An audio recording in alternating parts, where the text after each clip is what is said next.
চলো আজ আমরা তাহলে অ্যান্টিবায়োটিক পড়ি খুবই সহজে এবং সহজ কনসেপ্ট নিয়ে আজকে অ্যান্টিবায়োটিক মেডিসিন পড়ব, যেগুলো খুবই সহজ কনসেপ্ট আমাদের মাথায় থাকবে, ভুলে যাওয়ার মতো কিছুই নেই। খুবই সহজভাবে পড়ার চেষ্টা করব আজকে। তো শুরু করা যাক আজ। তো আমরা প্রথমে অ্যান্টিবায়োটিকের ফ্যামিলি জানব, পরিবার। তো অ্যান্টিবায়োটিকের পরিবার আমি 4টে ভাগে ভাগ করে নিয়েছি: গ্রাম পজিটিভ, গ্রাম নেগেটিভ, আর অ্যাটিপিক্যাল আর anaerobic. Gram positive, gram negative, atypical, anaerobic, এই ব্যাকটেরিয়া, এই ফ্যামিলিগুলো আমাদের শরীরের মধ্যে কোথায় কোথায় আক্রমণ করতে পারে সেগুলো একটু জেনে নিই। যেমন আমাদের উপর থেকে দেখা গেলে ব্রেন, তারপর আমরা দেখি চেস্ট, তারপরে আমাদের যদি আসি GIT, UTI, urinary tract, urinary ট্র্যাকে হতে পারে, আর আমাদের সবথেকে বড় অর্গান স্কিন। তো ফার্স্ট আমরা গ্রাম পজিটিভ অ্যান্টিবায়োটিক দিয়ে শুরু করি। তো গ্রাম পজিটিভ অ্যান্টিবায়োটিক সবাই জানে, আর এর অ্যান্টিবায়োটিক সংক্রমণ ব্যাকটেরিয়াগুলো কী কী: স্টেপস্টোকোকাস, স্টেফাইলোকোকাস, এই ধরনের ব্যাকটেরিয়াগুলো আমাদের থাকে।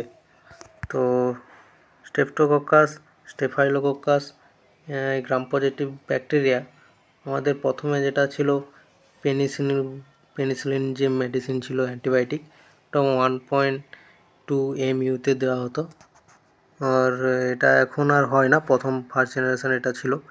তো ওটা প্রোফাইল্যাক্টিকের জন্য দেওয়া হয়, এই রিউমাটয়েড হার্ট ডিজিজের জন্য প্রোফাইল্যাক্টিক দেওয়া হয়।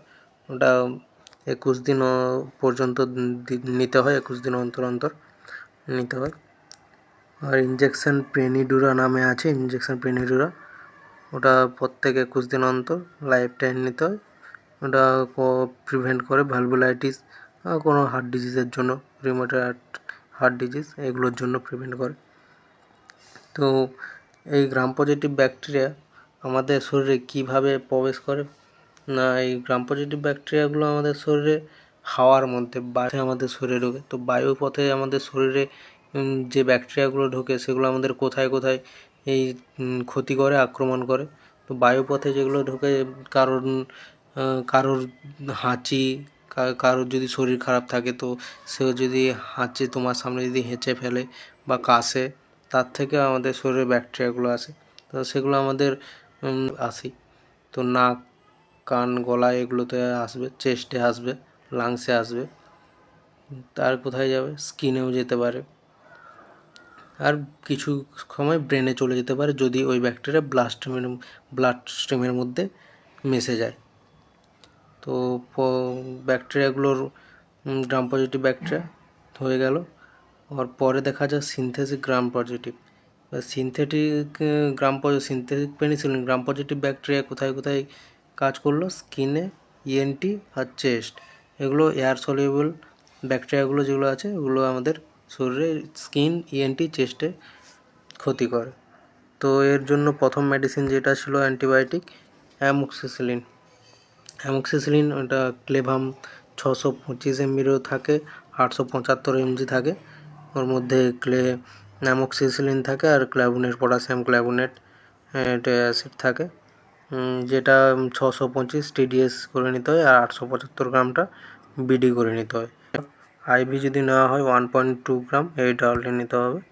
তারপরে অ্যাম্পিসিলিন 2 গ্রাম আইভি 4 আওয়ার নিতে হয়, এটা মেনিনজাইটিসে ভালো কাজ করে।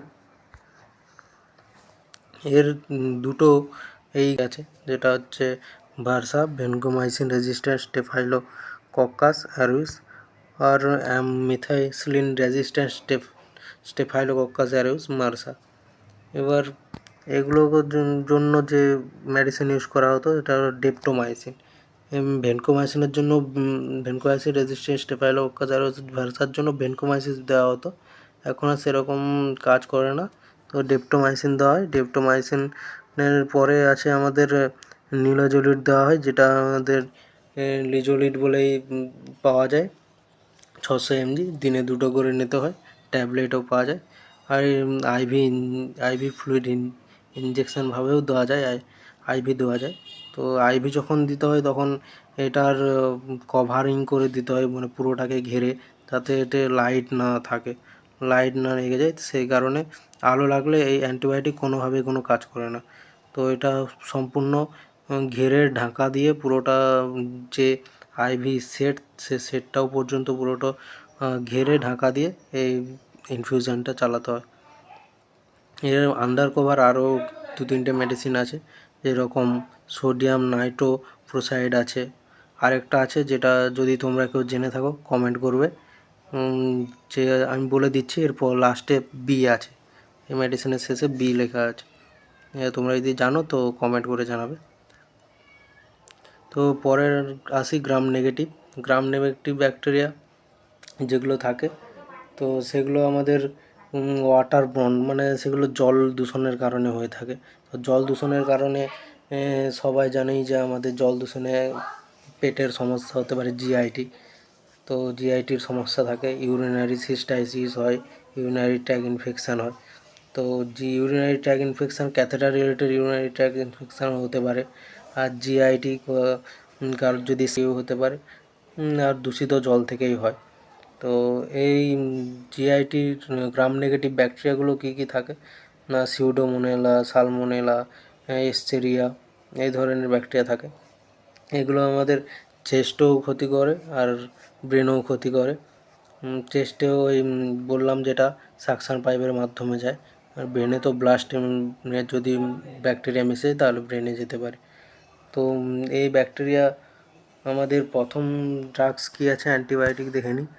তো অ্যামাইনো গ্লাইকোসাইড গ্রুপের ড্রাগস ব্যবহার করা হয়। অ্যামাইনো গ্লাইকোসাইডের গ্রুপ ড্রাগস কী কী না, ইনজেকশান জেন্টামাইসিন আর অ্যামিগাসিন, এগুলো দুটোই আইভি দেওয়া হয়, কারণ আইএমও দিতে পারি। আর এগুলোর কোনো ট্যাবলেট ওরালি পাওয়া যায় না, এগুলো অ্যাম্পেল টাইপের হয়, অ্যাম্পেল দিয়েই করা হয়। তো পরের মেডিসিনে আসি। পরের অ্যান্টিবায়োটিক ফ্লুরোকুইনোলস, এটা আমাদের জিআইটিতে খুবই ভালো কাজ করে, আর ইউটিআইও হয়। তো প্রথমে কী আছে, ofloxacin 200 mg BD. Ofloxacin 200 mg BD ডায়রিয়াতে খুব ভালোই কাজ করে। তারপরের মেডিসিন নরফ্লক্সাসিন 400 mg দিনে 2বার বিডি। এটা ডায়রিয়ার সাথে ফিভার, মানে সিস্টেমিক এর সাথে যদি হয়, সিস্টেমিকের সাথে ডায়রিয়া যদি থাকে, তাহলে এটা ভালো কাজ করে নরফ্লক্সাসিন। তারপরে লিভোফ্লক্সাসিন 500 mg ওডি, এটা একটা করেই দেওয়া হয়। এগুলো জিআইটি, ইউটিআই এগুলোতে ভালো কাজ করে। তো পরের মেডিসিনে আসা যাক। পরের মেডিসিন কী থাকে, multi drug resistant gram negative bacteria. Multi drug resistant gram negative bacteria, এই ধরনের গ্রাম নেগেটিভ রেজিস্ট্যান্ট ব্যাকটেরিয়া জন্য যে অ্যান্টিবায়োটিকগুলো ব্যবহার করা হয় সেগুলো কী কী হতে পারে, সেফালোস্পোরিন গ্রুপের ড্রাগ হতে পারে। সেফালোস্পোরিন গ্রুপের ড্রাগ কী কী, 3rd জেনারেশনে আছে সেফট্রিয়াক্সন, 4th জেনারেশন সেফপ্রাইম, আর আছে পিপজো। এটা পেনিসিলিন ট্যাজোভেক্টম, যেটা 4.5 mg 4 আওয়ারলি টিডিএস দিলে খুবই ভালো হয়। ওটা আইভি যেটা থাকে, অনেক হসপিটালে সবাই দেখেছো, বেশিরভাগই পিপজো দেওয়া হয় হসপিটাল যারা থাকে। তো পিপজো লেখা থাকে 4.5 mg এইটা আওয়ারলি দিয়ে দেওয়ার জন্য, কিন্তু যদি এই মেডিসিনটা 4.5 mg 4 আওয়ারলি দেওয়া হয় দিনে 3বার, আবার সিরিঞ্জ পাম্প যেটা থাকে, ইনফিউশন পাম্প, ওর মধ্যে দিয়ে যদি দেওয়া হয়, তাহলে কিন্তু খুব ভালো কাজ করে এই পিপজোটা। আর ইএসবিএল 5th জেনারেশন আসার জন্য খুবই ভালো কাজ করে, যেটা আগে বলেছিলাম। মেরোপেনাম আছে, তারপরে কোলিস্টিন, ইনজেকশন ফস্টোমাইসিন, টিজিসাইক্লিন। তারপরে চলে আসি আমরা অ্যাটিপিক্যাল ব্যাকটেরিয়া। অ্যাটিপিক্যাল ব্যাকটেরিয়াগুলো আমাদের কোথায় কোথায় আক্রমণ করে না, ইএনটিতে করে, চেস্টে করে, স্কিন আর ব্রেনে করে। অ্যাটিপিক্যাল ব্যাকটেরিয়া কী কী না, মাইকোপ্লাজমা, ক্লামাইডিয়া আর ক্লামাইডিয়াসিস, লেগজিওনেলিস, এগুলো আমাদের অ্যাটিপিক্যাল ব্যাকটেরিয়া। তো এগুলো অ্যাটিপিক্যাল ব্যাকটেরিয়ার জন্য অ্যান্টিবায়োটিক কী কী না, মাইক্রোলাইটস গ্রুপের অ্যান্টিবায়োটিক কী হতে পারে, অ্যাজিথ্রোমাইসিন, অ্যারিথ্রোমাইসিন, এই ধরনের অনেক ড্রাগস থাকে, কিন্তু অ্যাজিথ্রোমাইসিন এখন খুবই মার্কেটে চলছে আর এটা এখন কাজ করে। এই জন্য অ্যাজিথ্রোমাইসিন 500 mg ওডি দেওয়া যায়। ওটা তিনটে একটা পাতার মধ্যে 3টে ট্যাবলেট থাকে, 3টে খেয়েও কাজ দেয়। তো 3 দিন খেলেই হয়। তারপরে ড্রাগ কী আছে, টেট্রাসাইক্লিনের গ্রুপের কি ড্রাগ হতে পারে? টেট্রাসাইক্লিন গ্রুপের ডক্সিসাইক্লিন 100 mg বিডি, এটাও দেওয়া যেতে পারে। তারপরে আইভি যদি যায়, আইভি টিজিসাইক্লিন ইঞ্জেকশন দেওয়া যায় আইভি, এটা অ্যাটিপিক্যাল ব্যাকটেরিয়ার জন্য। তো হয়ে গেল এটা অ্যাটিপিক্যাল। আর পরেরটা কি আছে, পরেরটা অ্যানারোবিক ব্যাকটেরিয়া কি? বেশিরভাগ এই অ্যানারোবিক ব্যাকটেরিয়া থাকে পোস্ট ওটির পরেই হয়, কারণ পোস্ট ওটির পরেই এই ধরনের ব্যাকটেরিয়াগুলো আমাদের স্কিনের ক্ষতি করে। তো অ্যানারোবিক ব্যাকটেরিয়া আমাদের সেপসিস আর অ্যাবসেস যেখানে আসবে সেখানে অ্যানারোবিক ব্যাকটেরিয়া। আর এগুলো হচ্ছে অক্সিজেন কম, কিছু ব্যাকটেরিয়া অ্যানারোবিক ব্যাকটেরিয়া লো অক্সিজেন থাকে সেখান থেকেই গ্রো করে। আর অ্যারোবিক ব্যাকটেরিয়া যেটা অক্সিজেন থেকেই তার গ্রোথ বেশি হয় অক্সিজেন থেকে, সেটা অ্যারোবিক ব্যাকটেরিয়া। দেখা যায় অ্যানারোবিক ব্যাকটেরিয়ার কি অ্যান্টিবায়োটিক থাকে?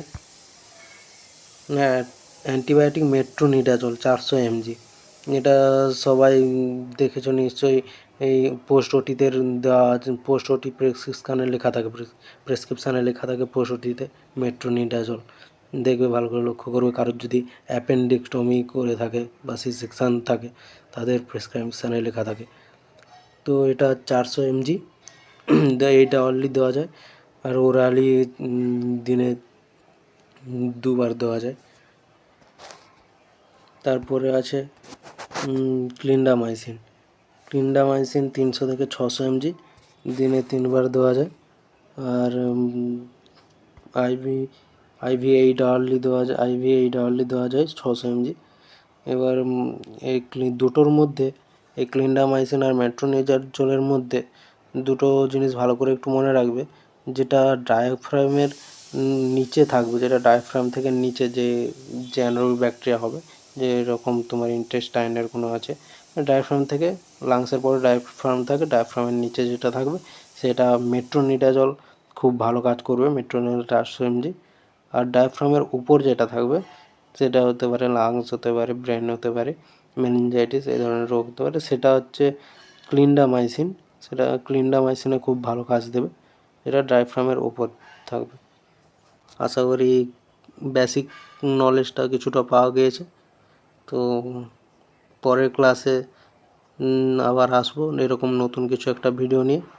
আর ভিডিওটা যদি ভালো লাগে তাহলে একটা লাইক করে দিও আর সাবস্ক্রাইব করতে ভুলো না। আর কমেন্ট করে জানাও আর কী ধরনের পেতে চাও ভিডিও, তো সেরকম ভিডিও বানাবো। Thank you.